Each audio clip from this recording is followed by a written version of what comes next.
अस्सलाम वालेकुम everyone and welcome back to the channel. आज हम डिस्कस करने जा रहे हैं मोनोन्यूक्लियोटाइड और डाई न्यूक्लियोटाइड के बारे में। लास्ट टाइम हमने न्यूक्लियोटाइड का जिक्र पढ़ा था, न्यूक्लियोटाइड की डायग्राम के बारे में भी हमने पढ़ा था। ये जो न्यूक्लियोटाइड की डायग्राम थी जिसके अंदर हमने देखा था तीन चीज़ों के बारे में कि एक न्यूक्लियोटाइड जो होता है उसके अंदर एक पेंटोज शुगर होती है जो कि 5 कार्बन शुगर है, उसके अलावा नाइट्रोजन स्पेस और फॉस्फेट ग्रुप मौजूद होता है। ये तीन चीज़ें जो होती है ये मिलकर बनाती है एक न्यूक्लियोटाइड को। तो मोनोन्यूक्लियोटाइड क्या होता है? अब मोनो का मतलब होता है सिंगल, न्यूक्लियोटाइड यानी कि एक सिंगल न्यूक्लियोटाइड बॉन्ड। जो कह रहा है कि जो न्यूक्लियोटाइड्स होते हैं न्यूक्लिक एसिड के अंदर हमेशा पॉलीन्यूक्लियोटाइड की फॉर्म के अंदर पाए जाते हैं। पॉलीन्यूक्लियोटाइड यानी जिसके अंदर बहुत ज़्यादा न्यूक्लियोटाइड्स मौजूद हों। बट समटाइम्स जो होते हैं एक सिंगल न्यूक्लियोटाइड जो होता है वो भी मतलब मौजूद, वो भी इंडिपेंडेंटली रह सकता है न्यूक्लिक एसिड्स के अंदर। अब जैसे कि यहाँ पर डायग्राम दी हुई है, सेम इसको एक्सप्लेन करने के लिए एक सिंगल जो मोनोन्यूक्लियोटाइड है उसके अंदर एक 5 कार्बन शुगर है जो कि एक नाइट्रोजन स्पेस है, जिस जो कि यहाँ पर इस न्यूक्लियोटाइड के अंदर एडेनिन है, और उसके अलावा 3 फॉस्फेट ग्रुप है। तो इसको हम कह सकते हैं एडिनोसिन। एडिनिन की वजह से एडिनोसिन ट्राइफॉस्फेट इसको हम कह सकते हैं। सो कह रहा है ये जो मोनो न्यूक्लियोटाइड्स होते हैं इनके अंदर एक्स्ट्रा फॉस्फेट ग्रुप भी मौजूद होता है, जैसे कि एडीपी है एडिनोसिन डाइफॉस्फेट, या एटीपी है एडिनोसिन ट्राइफॉस्फेट।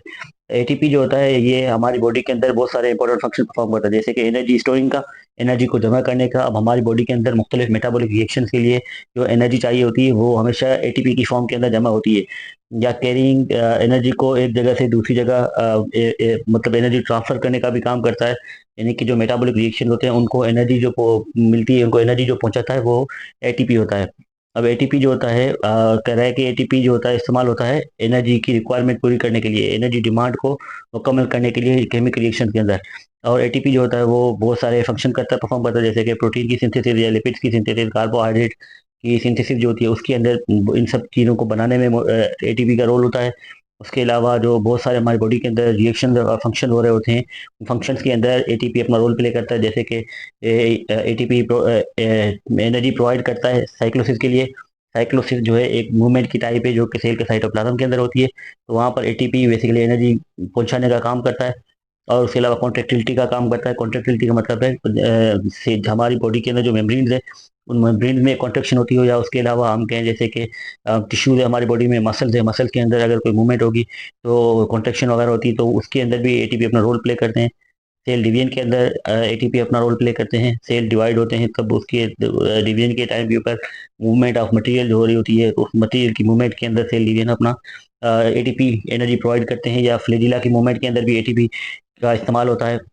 या एक्टिव ट्रांसपोर्ट के अंदर, यानी कि जब मूवमेंट मटेरियल की मूवमेंट हो रही होती है from level of lower quantity, या मतलब जहाँ lower concentration to higher concentration, जब किसी भी मटेरियल की मूवमेंट होगी कम जगह से ज़्यादा की जगह की तरफ, तब एटीपी जो होते हैं ये एनर्जी प्रोवाइड करते हैं।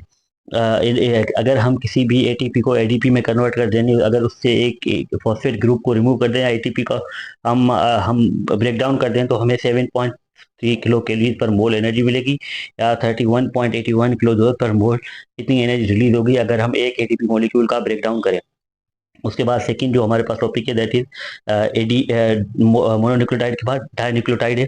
अब एटीपी जो था वो बेसिकली ये मोनोन्यूक्लियोटाइड की एग्जांपल था। डाइन्यूक्लियोटाइड का मतलब है कि एक ऐसा मतलब मॉलिक्यूल जिसके अंदर दो न्यूक्लियोटाइड्स जो हों वो कोवेलेंटली बॉन्डेड हो, यानी दो न्यूक्लियोटाइड्स एक दूसरे के साथ जुड़कर मौजूद हों, और एक दो जो मॉलिक्यूल होंगे न्यूक्लियोटाइड के वो मिलकर डाइन्यूक्लियोटाइड बनाएंगे। अब हमारे पास फॉर एग्जांपल ये जो फिगर है यहाँ पे दी हुई है, इसके अंदर हम देख सकते हैं कि दो मॉलिक्यूल्स मौजूद है। एक मॉलिक्यूल ये है, इसके अंदर भी राइबोस शुगर, नाइट्रोजनस बेस और फॉस्फेट ग्रुप तीनों मौजूद है। और दूसरा इसके बाद सेकंड जो है वो यहाँ पर मौजूद है, एक ये वाला। दूसरा जो है ये भी अगेन ये सेकंड मॉलिक्यूल है, इसके अंदर भी एक राइबोस शुगर है अपना, एडेनिन है, और उसके अलावा फॉस्फेट ग्रुप मौजूद है। तो ये जो दोनों है इसके अंदर दो जो है न्यूक्लियोटाइड एक ही टाइम के ऊपर मौजूद है। अब कह रहा है कि हमारे पास से एक डाइन्यूक्लियोटाइड की ये एक सिंपल एग्जांपल है एनएडी। एनएडी यानी जिसको कहा जाता है nicotine amide adenosine dinucleotide. NAD जो होता है ये एक, इसके अंदर एक विटामिन मौजूद होता है जिसे निकोटीन कहा जाता है, जो कि दो न्यूक्लियोटाइड्स के साथ अटैच्ड होता है एनएडी के अंदर, यानी एक विटामिन मौजूद होता है। उसके अलावा ये जो एनएडी है ये कोएंजाइम का फंक्शन परफॉर्म करता है रेडॉक्स रिएक्शन के अंदर, यानी फोटोसिंथेसिस के अंदर। ये मेनली अपना मतलब एनर्जी ट्रांसफर में एज ए को एंजाइम का रोल प्रोवाइड करता है। ये 2 इलेक्ट्रॉन और 2 प्लस प्रोटॉन्स और एनर्जी जो होती है उसको ट्रांसपोर्ट करवाता है। उसके अलावा NADH के अलावा FADH भी है, फिलेविन एडेनिन डाई न्यूक्लियोटाइड जो होता है, ये भी बेसिकली डाई न्यूक्लियोटाइड की एग्जांपल है। तो ये दोनों डाई न्यूक्लियोटाइड्स की एग्जांपल थी। सो बेसिकली इस वीडियो के अंदर हमने डिस्कस किया है about mononucleotide and dinucleotide. अब अगली वीडियो के अंदर हम फॉर्मेशन ऑफ फॉस्फोडाइस्टर बॉन्ड के बारे में डिस्कस करेंगे।